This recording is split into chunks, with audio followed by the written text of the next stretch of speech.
Ko'p ayollar kabi men ham pul hayotimni o'zgartiradi deb ishonganman.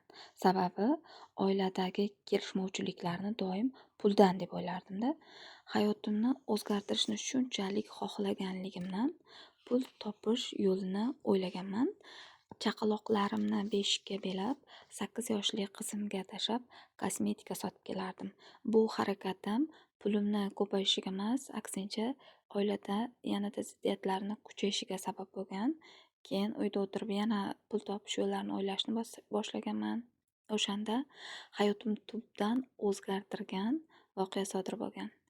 Boy bo'lishlik uchun boylardek fikrlash kerak jumlasini eshitganman. Bu dunyoqarashimni butunlay o'zgartirib yuborgan.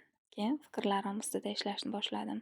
Fikrlarim o'zgartirib, odatlarimni ham o'zgartirdim va pulsiz ham hayotim 180 gradusga o'zgarib ketdi.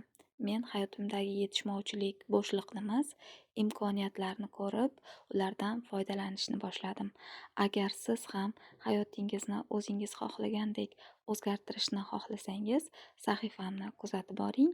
Men sizga buni bosqichma-bosqich usullarini o'rgataman.